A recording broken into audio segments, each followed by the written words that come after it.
Not sure if you've noticed, but Jesus often says some strange stuff. Often says things that at first aren't very clear, that even to us today, with the benefit of 2,000 years and lots of reflection and prayer, might still be mysterious to us. There's some parts that must have been just baffling for those first disciples, those first followers of Jesus. I'm thinking particularly tonight, there's probably lots, but there's one line tonight that really grabs me from that perspective. It's when Jesus says, anyone who does not take his cross and follow in my footsteps is not worthy of me. Remember, this is before Jesus has gone to his own cross, and the disciples would have got what it meant, I think.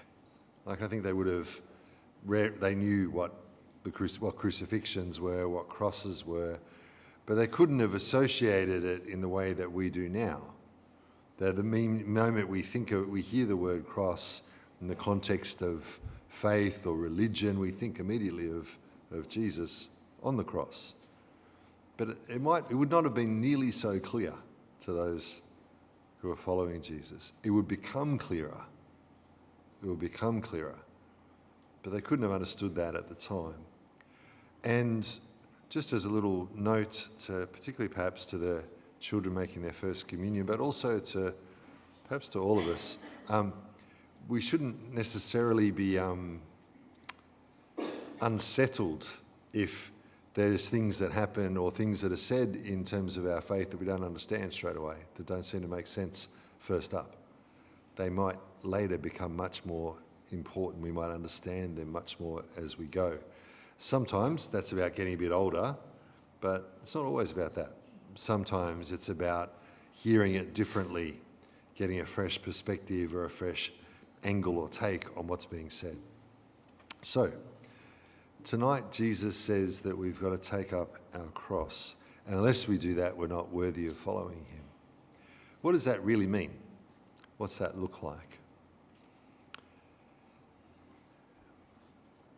There's one way of thinking about it that says that that in some way or another we should be really kind of focused on suffering in some way.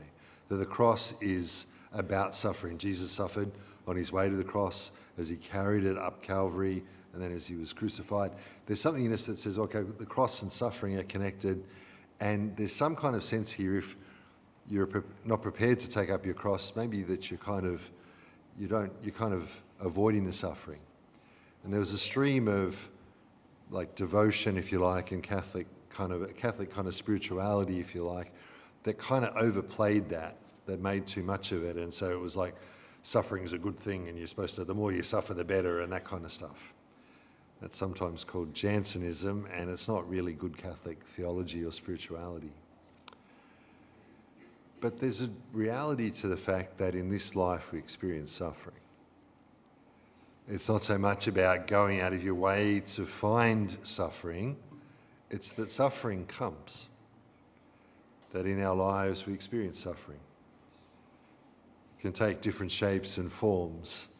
It can be that we ourselves experience physical illness or loss or depletion in some way in our own bodies. We don't necessarily have to be getting older for that to happen, although of course it is part and parcel of age.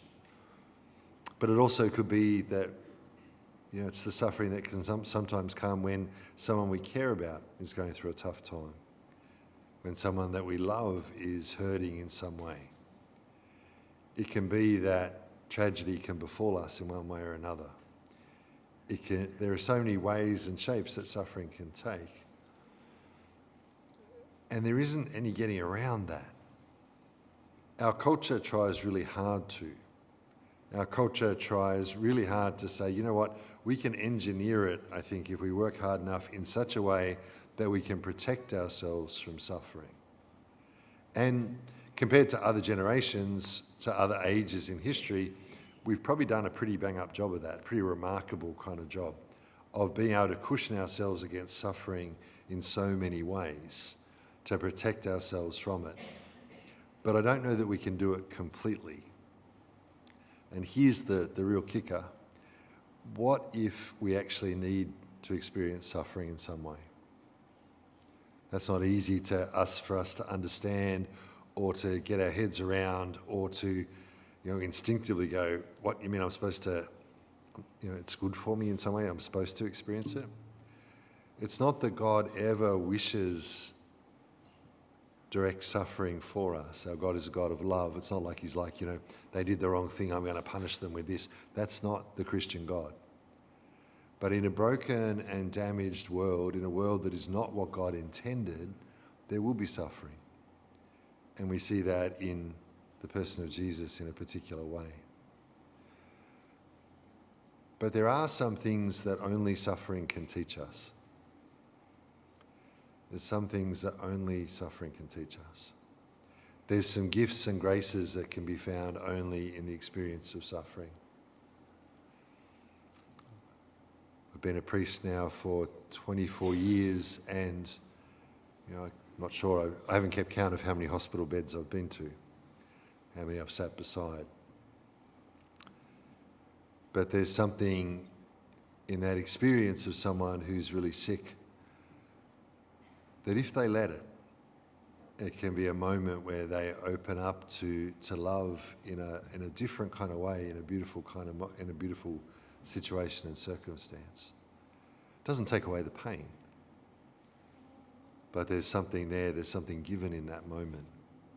So to take up one's cross is not to be afraid of that. It's not to run away from it, it's to work out, how do I embrace this moment in love? Some of you will have heard me share this story before, some of you won't have.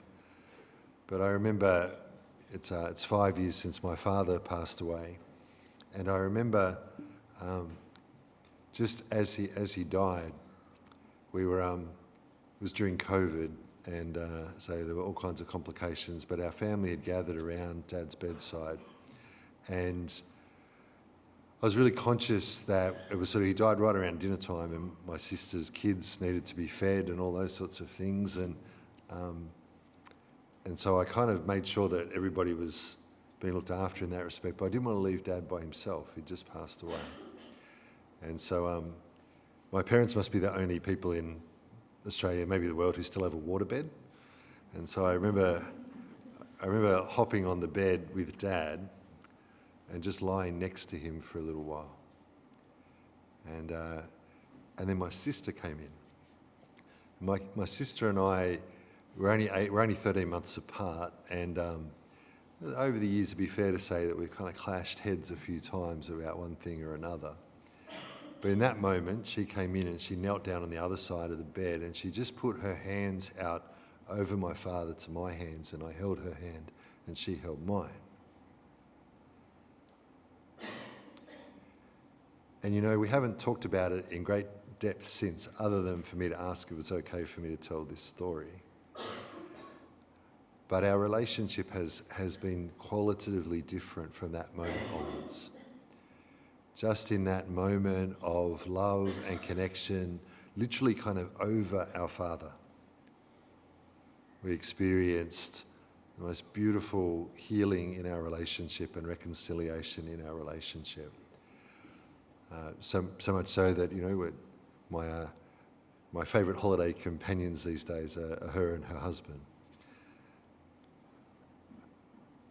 That couldn't have happened without the experience of Dad going through what Dad went through, his experience of suffering, the experience of our suffering too as we watched our Dad die. Our world wants to tell us that suffering is something to be avoided at all costs, but it's actually a gift. It doesn't take away from the fact that it's not what God intended. He doesn't want us to suffer. There's always the mystery there of, could things have been different? Could it look another way? And that's a big and ultimately unanswerable question. But to take up your cross in imitation of Jesus, who took up his cross, is to say that even suffering can be filled with God's presence. And that maybe perhaps especially moments of suffering are places where we can encounter the presence of God. The Mass that we celebrate each week is a really profound moment in relation to this, because to take up our cross, to take up that experience of suffering, to accept it, is to unite it with Jesus. If you like, our little crosses are united with the cross of Jesus when we come to the Mass. In the Mass, Jesus prays to the Father his perfect prayer where he gives himself over to Jesus entirely. It's the same prayer he prays where he gives himself over entirely to the cross. It's the same prayer. Our little crosses can be united with Jesus's in the most beautiful way if we're prepared to do that when we come to Mass. To say, Jesus, the suffering that I'm going through now, the experience that I'm having now, I'm going to give that to you.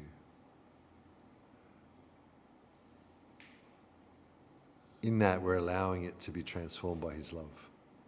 We're allowing ourselves to be changed by the love that God has. Does this answer all the questions about the mystery of suffering and the tragedy of suffering and the darkness of suffering? Of course not.